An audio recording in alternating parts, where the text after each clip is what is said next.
Hi everyone, I'm Laura Gadenik. I'm an astrologer and a therapist, and I'm here to give you the astrology for the weeks of December 29th through January 11th, 2025 into 2026. Woo!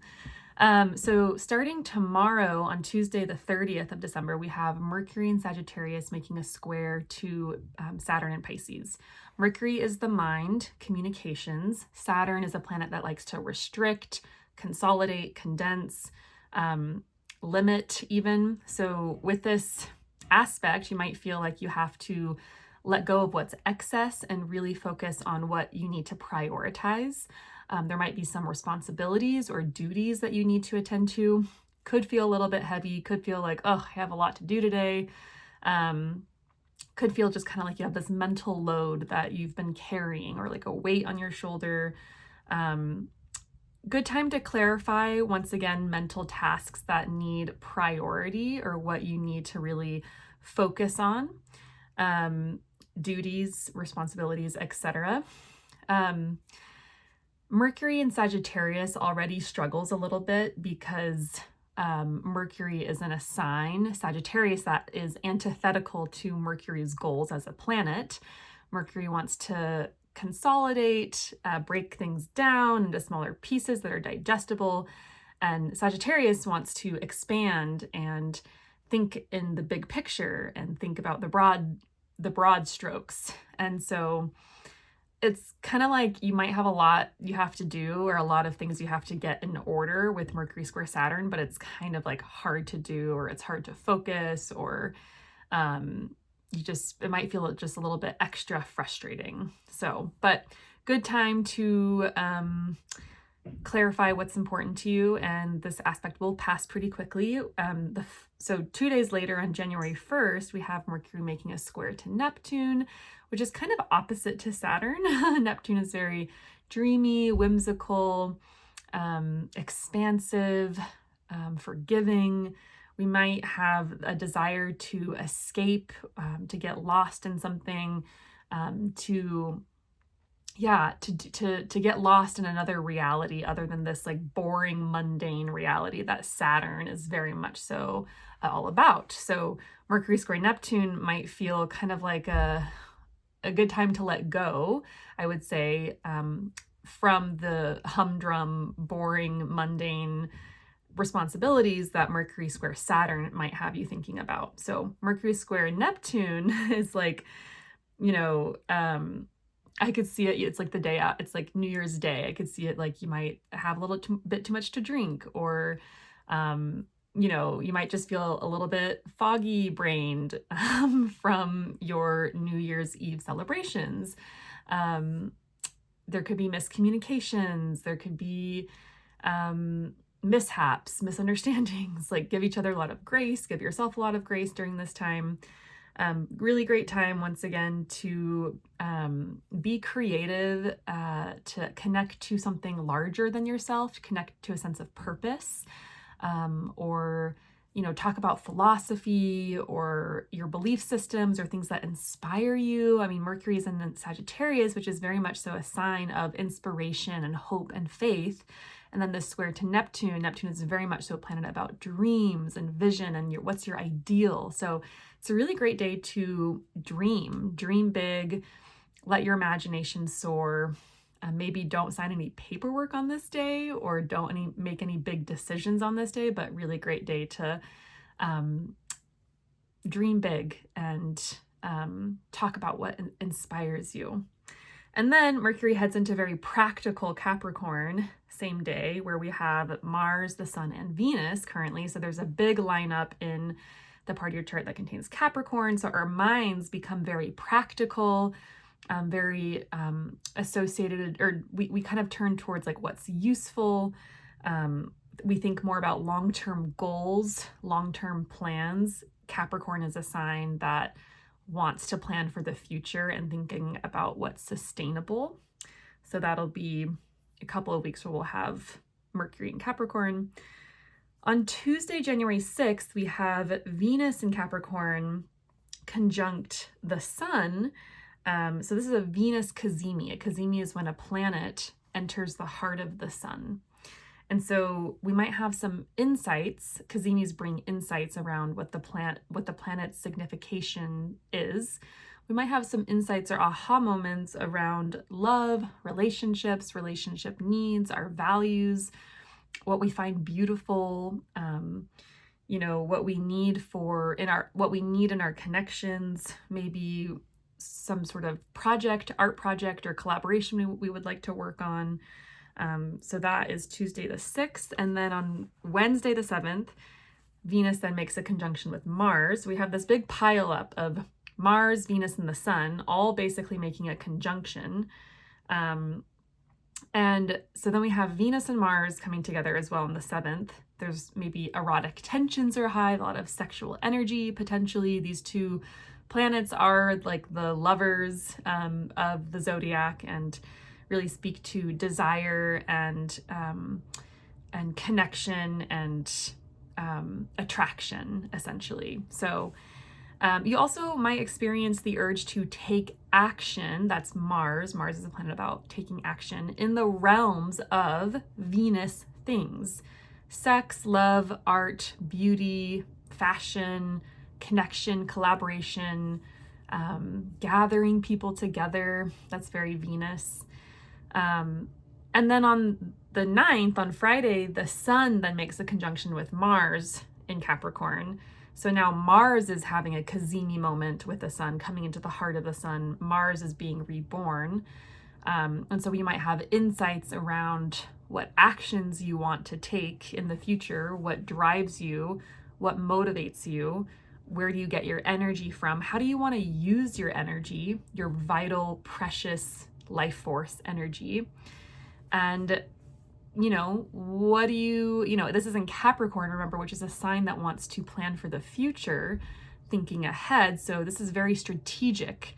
What do you want? This is like all a time to really think about, what do you want and how do you get there? Venus and Mars are very much so planets about like desire and, like I said, attraction and like what you want. What do you want to go after? And it's a good time to be in more of a planning mode, making a long-term plan for these desires. So that's really kind of like Tuesday, January 6th through Friday the 9th. This is all happening. Venus, the Sun, Mars, all coming into this big cluster. Then there's also a full moon in Cancer, and I can't believe I believe it's Thursday the 8th. I totally didn't write down the date on my notes, but it's definitely in that time frame. I believe it's Thursday the 8th. So then we have this full moon in Cancer opposing Mars, Venus, and the Sun. And Cancer, the moon in Cancer is accompanied by Jupiter in Cancer. And Jupiter is in a very delicious place in the sign of Cancer. Jupiter loves being in the sign of Cancer. It's exalted in the sign of Cancer. And so this might reveal where we have been experiencing maybe a little bit more abundance or healing this year since Jupiter entered the sign of Cancer, particularly in the realms of home, family, with the mother, or with female figures in your life. Cancer rules over these domains, emotions, your emotional experience and well-being. There might be something revealed around any sort of healing that's been going on for you in these realms, as well as in the part of your chart that contains Cancer. So whatever house that is for you, something's being highlighted, something's being revealed around the abundance that you have been growing. So yeah, that's going to be, I think, really lovely. And there might be some big feelings too. Cancer is a sign about feelings, emotions, being sensitive. Full moons are also just culminating times of having big feelings come out. And so it's just, you might just have some big feels, and it's good to let them out, cry if you can, connect with others, cuddle.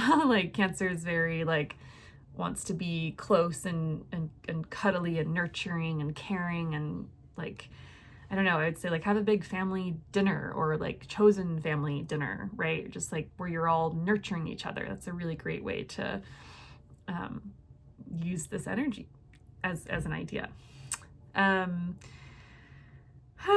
Yeah, so, and of course, you know, with that full moon in Cancer, we have then Venus in Capricorn going to be making that opposition to Jupiter as well, which is just, you know, when the two benefics come together, Venus and Jupiter, it's a time of abundance, of celebration, of generosity, of good spirits, maybe a little bit excessiveness, a little bit indulgence, which can be really healthy and delicious and good. You know, like if we're experiencing that like every single day, then too much or excess can be unhealthy, but like, you know, there's always a good balance to things. So that's also on Friday the 9th, where Venus makes that opposition to Jupiter, as the sun is coming into a conjunction or a cazimi with Mars. So it's once again, celebratory day. There's a sense of abundance and generosity, and our sense of desire and like what we want is being reborn. And maybe we're coming up with strategies around, how do I get that? How do I want this over here. How do I get there? What are my steps?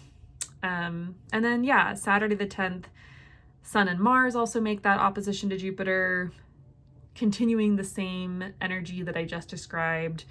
I will say with Mars and Jupiter, whenever they come into contact with each other, there can be a really significant sense of confidence and like drive, like, oh my gosh, I can do this. I've got this. It can be sometimes even overconfidence. You might find yourself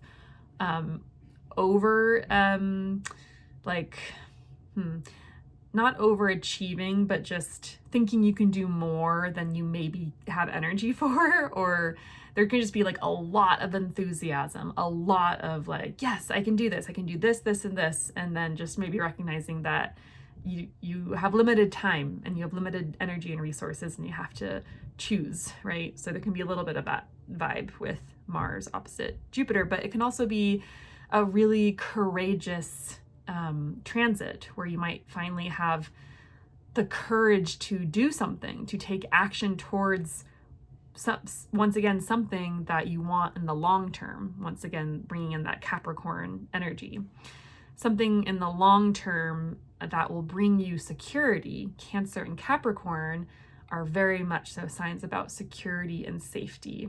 So, yeah. Oh, and one more thing too, Mars opposite Jupiter, you might feel kind of pulled to take actions that are really generous in nature, very giving, because that is Jupiter, and then Mars makes us take action. So, okay, I believe that is the astrology for the next couple of weeks. Please like, subscribe, comment. I really am trying to get this channel to grow eventually.